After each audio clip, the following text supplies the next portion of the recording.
ሰላም ጤና ይስጥልኝ ውድና የተከበራችሁ የዩቲዩብ ቤተሰቦቼ እንዴት ናችሁ? እኔ እግዚአብሔር ይመስገን በጣም ደህና ነኝ።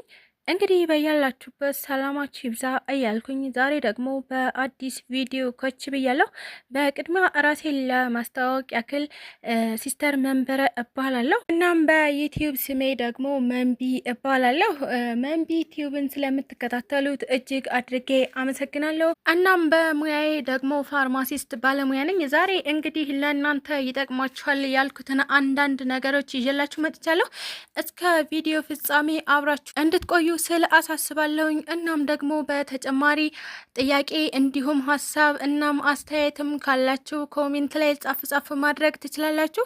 ወዲያውኑ ምላሽ የምሰጣችሁ ይሆናል። እና ዛሬ እንግዲህ የመጣሁበት ዋነኛው ፖይንት ምንድነው? ከላይ ስለምትመለከቱት መድኃኒት አንዳንድ ነገር ልነግራችሁ ነው የመጣሁትኝ። እናም ይህ ቪዲዮ ይጠቅማል ብላችሁ የምታስቡ ከሆነ ለጓደኞቻችሁ እናም ለወዳጅ ዘመዶቻችሁም ሼር ማድረግ ትችላላችሁ።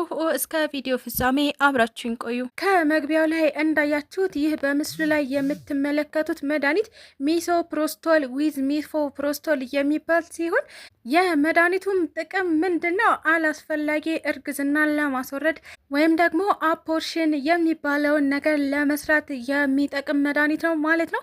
በቅድሚያ ግን ላሳወቃችሁ የምፈልገው ነገር ይህ መድኃኒት ከሐኪም ትዕዛዝ ውጪ በፍጹም አይወሰድም ማለት ነው። እንግዲህ ሳይድ ኢፌክቱ የሚበዛ መድኃኒት ሲሆን ስለ አጠቃቀሙ እናም ደግሞ ስለ ጽንሱ ሁኔታ እያንዳንዱ የሚያስረዱ ሐኪሞች አሉ። ስለዚህ መድኃኒቱ ያለ ሐኪም ትዕዛዝ ባይወሰድ እመክራለሁ ማለት ነው።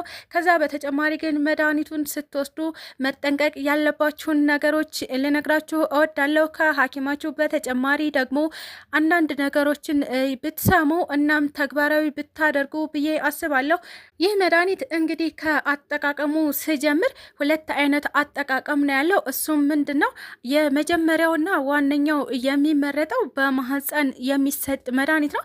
እናም ደግሞ ሁለተኛው ደግሞ በላንቃ ስር ማለትም አፍ ስር ተይዞ ከምላስ ስር ተይዞ የሚወሰድ መድኃኒት ነው። እንግዲህ አጠቃቀሙ በመጀመሪያ ባለ አንድ ፍሬ ሚሶፕሮስቶል የምትባለው መድኃኒት አለች። እሷ እንዲሁ በውሃ ትዋጣለች፣ ማለትም ሳትቆረጠም ሳትሟሟም ቀጥታ ትዋጣለች። ይቺ መድኃኒት በተወሰደችበት በ48 ሰዓት ደግሞ ባለ አራቶቹ እና ሚሶፕሮስቶል የሚባሉት መድኃኒቶች ይወሰዳሉ። እነዚህ መድኃኒቶች እንግዲህ በሐኪም ትዕዛዝ የሚመረጥበት ዋነኛው ምክንያት አራቱ በማህፀን የሚገቡ ከሆነ በማህፀን መውሰድ ከሆነ የመረጣችሁት በጥንቃቄ ማህፀናችሁ ውስጥ ለማድረግ የግዴታ ባለሙያ ስለሚያስፈልግ በሐኪም እየታገዘ ቢሆን ይመረጣል። እናም ደግሞ ቤት ውስጥ የምትወስዱ ከሆነ እንዲሁም ጥንቃቄ አድርጋችሁ ማህፀናችሁ ውስጥ አራቱንም ፍሬዎች በማስቀመጥ እየቀለጡ እና ወደ ውስጥ እንዲገቡ እናም ስራቸውን በአግባቡ እንዲሰሩ ማድረግ ይቻላል።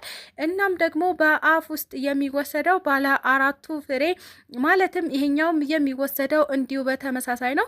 አንዷ ፍሬ ከተዋጠች በኋላ 48 ሰዓት ሲሞላ ባለ አራቱ ይወሰዳሉ።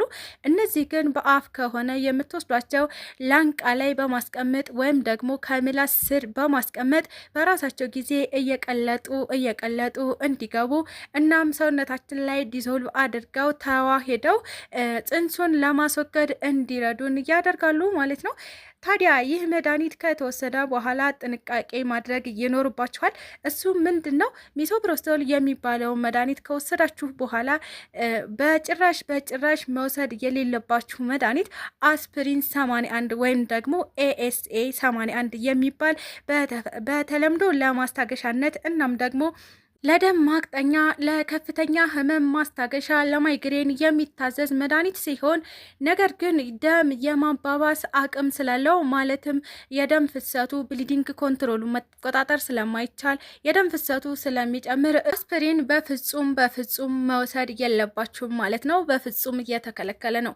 ታዲያ ይህ የሚሶፕሮስቶል ሳይድ ኢፌክት ማለትም ጽንሱ ለመውረድ እያሰበ በሚመጣበት ሰዓት ጠንከር ያሉ ቁርጠቶች እናም ደግሞ የማቅለሽለሽ ስሜት፣ የራስ ምታት፣ ዲፐርሽን ወይም ደግሞ ድብርት ውስጥ መግባት አይነት ስሜቶች ሊኖሩ ይችላሉ። ቁርጠቱ በጣም እየከፋ ከሆነ እንደ አይቦፕሮፊን፣ ፓራሲታሞል እና የተለያዩ ማስታገሻዎችን መውሰድ ይቻላል። ይህ የሚረዳው ህመሙን ለማስታገስ ብቻ ስለሆነ ማለት ነው።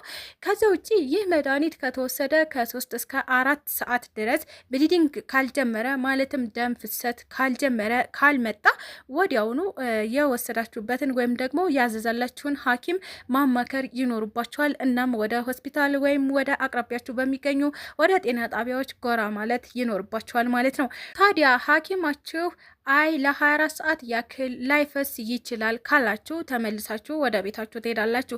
ነገር ግን ይህን ሲላችሁ የመዘናጋት ባህሪ እንዳይኖርባችሁ 24 ሰዓት እስከሚሞላው ከተጠበቀ በኋላ በዋነኝነት እስከ 4 ሰዓት መፍሰስ አለበት።